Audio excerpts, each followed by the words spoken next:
নমস্কার বন্ধুরা, PPD easy কুকিংয়ে আপনাদের সকলকে স্বাগত। আমার আজকের রেসিপি সম্পূর্ণ নিরামিষ পেঁপের ঘন্ট। এটি গরম ভাতের সঙ্গে, এমনকি রুটি, পরোটা, লুচি সব কিছুর সঙ্গে খুবই ভালো লাগে। পেঁপের অনেক গুণ থাকা সত্ত্বেও আমরা অনেকেই কিন্তু পেঁপে খেতে পছন্দ করি না। তবে এই রেসিপি ফলো করে একবার হলেও রান্নাটা ট্রাই করে দেখবেন। আশা করছি ছোট বড় সবাই মজা করে খাবে। তাহলে ভিডিওটি ভালো লাগলে লাইক, কমেন্ট, শেয়ার করবেন আর চ্যানেলটাকে সাবস্ক্রাইব করে পাশে থাকবেন। চলুন তাহলে রেসিপিটা শুরু করি।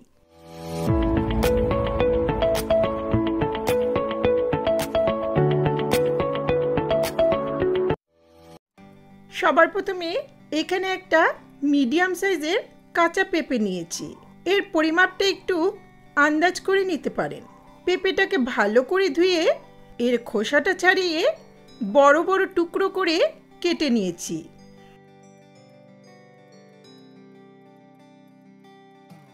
এখন এই পেঁপে স্লাইসগুলোকে এই ধরনের একটু মোটা গ্রেটার দিয়ে গ্রেট করে নিচ্ছি।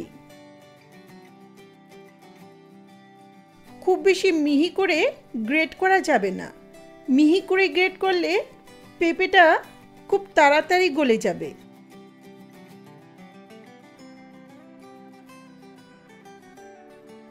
দেখুন, ঠিক এই রকম গ্রেট করতে হবে। সবগুলো পেঁপে একই রকমভাবে গ্রেট করে নিয়েছি। চাইলে এই রকম মিহি করে কুচিয়ে নিতে পারেন। এটা রেডি করে চলে যাচ্ছি নেক্সট প্রিপারেশনে। একটা ব্লেন্ডিং জার নিয়েছি, এতে নিচ্ছি 3টে কাঁচা পাকা লঙ্কা, 2 ইঞ্চি স্লাইস করা আদা আর একটা হাফ টমেটো। টমেটোটা অপশনাল, না দিলেও চলবে। এখন এগুলো মিহি পেস্ট বানিয়ে নেব। চলে যাচ্ছি রান্নার ধারে। গ্যাসে একটা কড়াই বসিয়ে 2-3 টেবিল স্পুনের মতো সর্ষের তেল ভালো করে গরম করে নিচ্ছি। চাইলে সাদা তেলেও রান্নাটা করা যাবে। তেল ভালো করে গরম হলে এখন ফোড়ন দিচ্ছি হাফ টিস্পুন গোটা জিরে, একটা শুকনো লঙ্কা আর একটা তেজপাতা। ফোড়নটাকে কয়েক সেকেন্ড ভেজে নেব।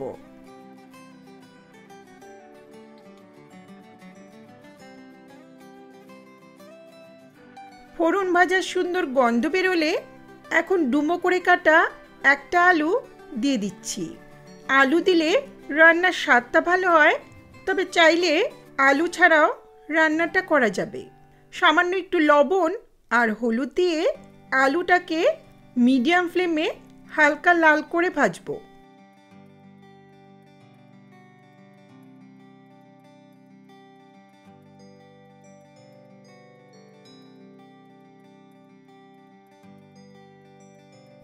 আলু হালকা লাল করে ভাজা হয়েছে।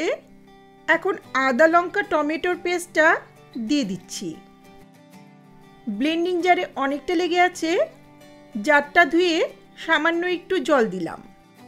একই সঙ্গে দিচ্ছি হাফ টিস্পুন ধনের গুঁড়ো, 1 টিস্পুন জিরের গুঁড়ো।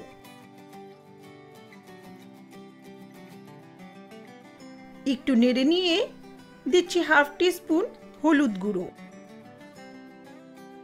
ভালো করে মিশিয়ে নিয়ে লো মিডিয়াম ফ্লেমে ঢাকা দিয়ে মশলাটাকে কষিয়ে নেব, যাতে আলুটাও সেদ্ধ হয়ে যায়।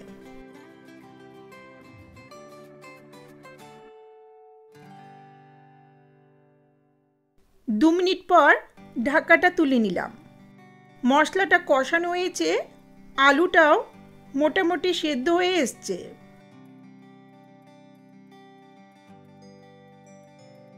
এখন গ্রেট করা পেঁপেটা দিয়ে দিচ্ছি।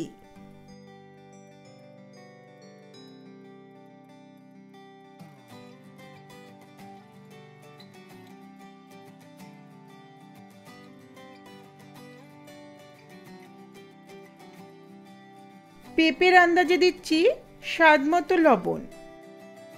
লবণটা দেওয়ার পর পেঁপের জলটা বেরিয়ে আসবে, আর তাই দিয়ে রান্নাটা হয়ে যাবে। যেহেতু পেঁপেটা গ্রেট করে নিয়েছি, তাই রান্নাটাতে খুব বেশি সময় লাগবে না। ভালো করে মিশিয়ে নিয়ে ঢাকা দিয়ে 5-6 মিনিটের মতো লো মিডিয়াম ফ্লেমে রান্নাটা করতে হবে। মাঝে মধ্যে অবশ্য ঢাকা তুলে একটু নেড়েচেড়ে দিতে পারেন, যাতে নিচ থেকে পুড়ে না যায়। 5-6 মিনিট পর ঢাকাটা তুলে নিলাম।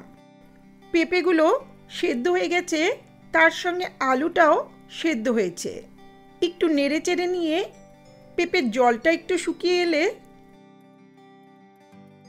দিচ্ছি 1/2 টিস্পুন চিনি আর 1 টিস্পুন গরম মশলার গুঁড়ো। গরম মশলাতে এখানে এলাচ আর দারচিনিটাই ব্যবহার করেছি। ভালো করে একটু মিশিয়ে নিচ্ছি।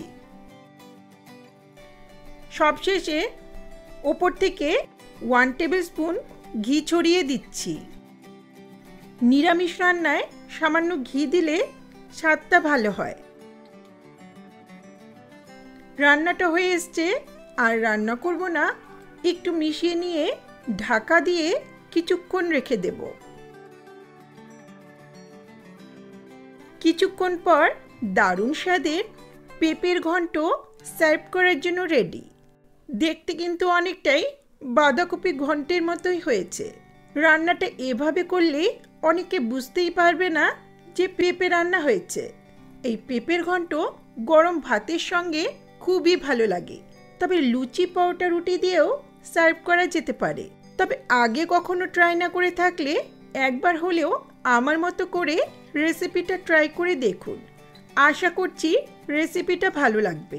ভালো লাগলে লাইক, কমেন্ট, শেয়ার করবেন, আর চ্যানেলটাকে সাবস্ক্রাইব করে পাশে থাকা বেল আইকনটা অবশ্যই প্রেস করবেন, যাতে আমার ভিডিওর নোটিফিকেশনগুলি আপনাদের কাছে সহজেই পৌঁছে যায়। ধন্যবাদ।